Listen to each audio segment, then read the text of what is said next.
welcome back to the channel. Before we start, you guys know the routine. Hit the like button, hit the share button, hit the subscribe button, and don't forget to put your comments down below so we could have a conversation. But today, I know this was gonna happen. It did happen a lot sooner than I thought it was gonna happen, but it's happening. It happened during Obama time a lot. It happened once during Trump time, but it was very brief. They cut it out, and they were on the way. They're like, okay, we're not gonna mess with this guy. But if you guys probably don't know what I'm talking about, Iran is at it again. Oh, they are testing the waters, and they know this guy has no backbone, zero backbone. So what do they do?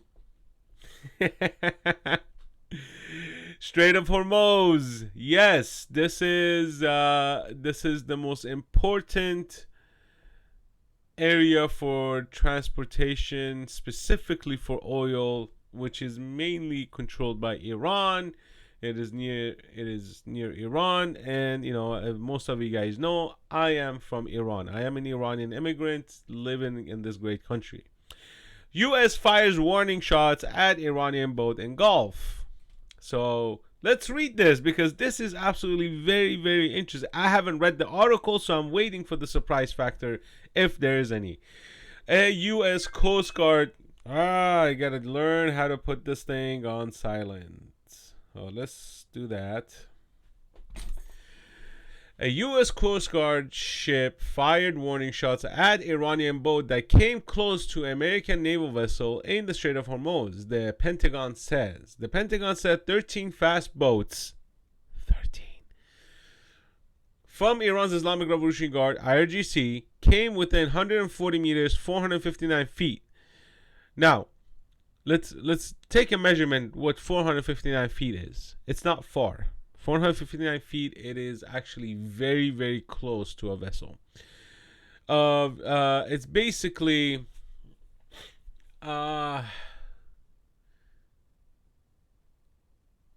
take I don't know, like a 10-story building maybe, or 12-story building, something like that. Maybe I'm off a little bit, but it is a very close distance in the water, I might add. By 500 foot of U.S. vessel on Monday. The Iranian vessel left after 30 warning shots were fired, the Pentagon says. This is the second such incident in the region in 2 weeks. Guys, this is the first time I actually heard about this. How come there was no reporting of the first time? This is what Iran's doing now. They know this administration has zero backbone. They know this administration is basically piggybacking off of what Obama was doing. It's doing exactly what Obama was doing. So now they know this guy is weak as hell. He's falling off bicycles. He is not right in his head. So they're like, he's not going to do crap about it. It's unsafe. It's unprofessional. It's the kind of activity that can lead to somebody getting hurt and can lead to a real miscalculation there in the region, he said. That doesn't serve anybody's interest. Oh, sorry, I skipped the paragraph. Pentagon spokesman John Kirby accused the Iranian boats of acting very aggressively near the U.S. military vessel, which were escorting USS Georgia, a guided missile submarine. So yeah, what is the Iranians going to say? Oh, they were not in international water. They were in our, jurisdiction or in our water, whatever. So the Strait of Hormuz, a narrow channel in Gulf region, is one of the world's most important shipping routes. It has been at the center of rising tension between Iran and Western countries, including the U.S. in recent years.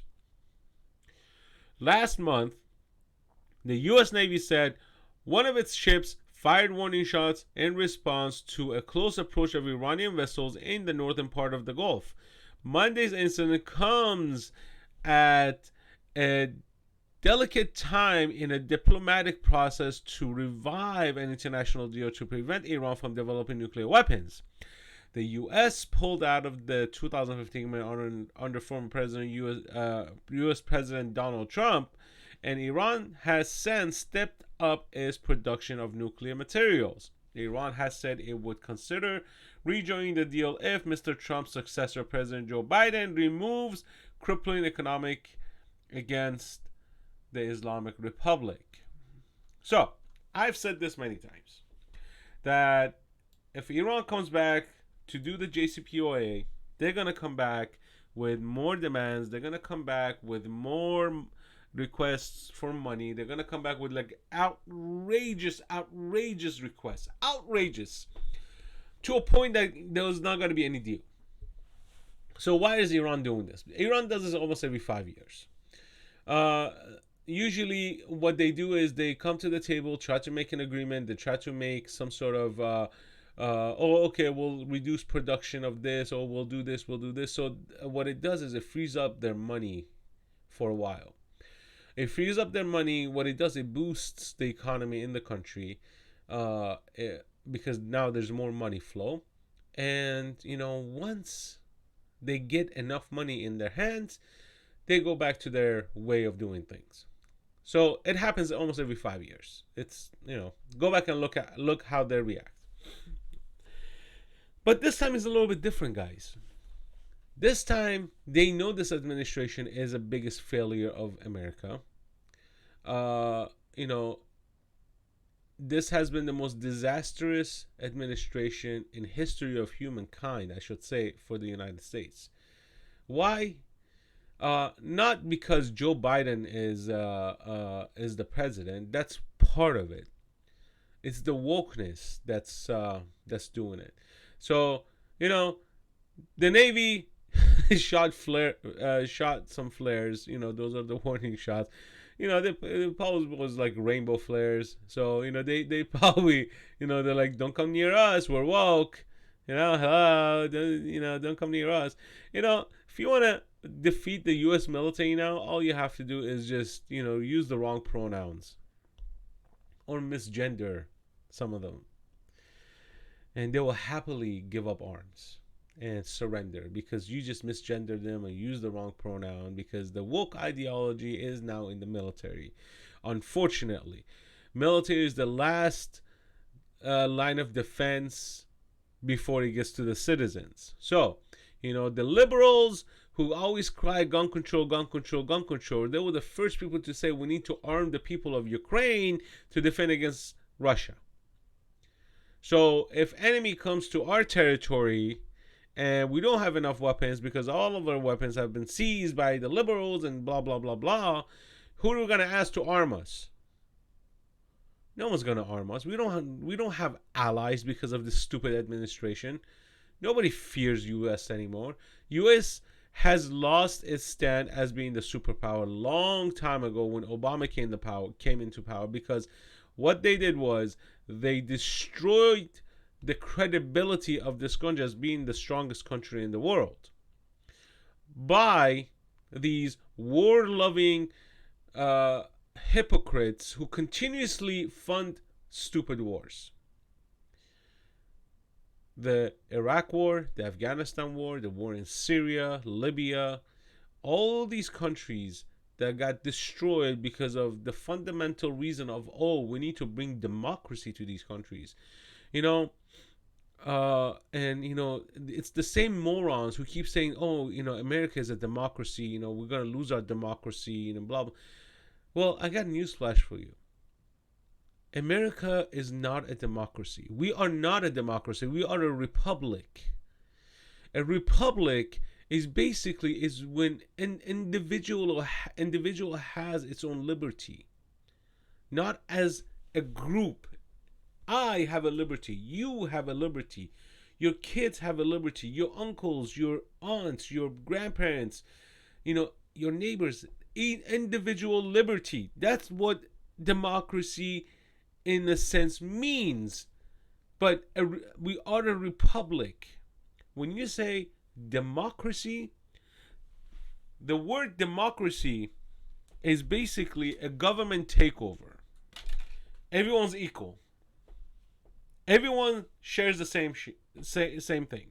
Everyone does the same thing. Everyone wears the same clothes. Everyone wears the same uniform. By the time you realize this, you have turned into North Korea. That's what democracy is. Sharing of wealth, sharing of this and sharing of that, and equal pay and equal that. You know, if you go back through history, go back centuries and centuries and centuries and thousands of years, there's always a hierarchy. No matter what the circumstances. Even in the wild, in the jungle, there's always a hierarchy. There's always one group that's stronger and faster and whatever than any other group. This is how nature functions, people. There's always going to be hierarchy. There's always going to be rich. There's always going to be poor. There's always going to be the talented. There's always going to be the morons. There's always going to be the people who are the smart ones. There's always going to be the people who are the stupid ones. And I'm not talking about just calling people names, by the way. There's going to be people who are entrepreneurs. There are people who are just like, you know what? I don't know anything. I don't want to learn anything. I just want to go to work, do this and do that, make some money and come home. That's it. And then there are the people who just continuously bitch and complain about how unfair life is.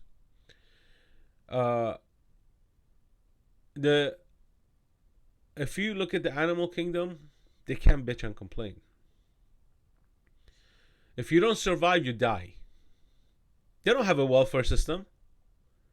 The animal kingdom does not have a welfare system. They don't have social security. They don't have unemployment. When they have, cubs or whatever, chicks or whatever, the parents go and provide food for the children. And once the children reach of an age, they teach them how to hunt, they teach them how to survive. That's it, simple. Here, we are teaching actively how to be a wimp, how to be dependent, how to be a soft individual who, somebody farts, you're gonna go and cry and go, you need to be in your safe space, and because somebody farted next to you and they gave you PTSD and you're emotionally damaged now and you don't know what to do, and your entire life collapses. You end up on social security, welfare, doing, like talking to a shrink because, the fart just, keeps coming back, and, you can't sleep at night. I mean, for fuck's sake, guys.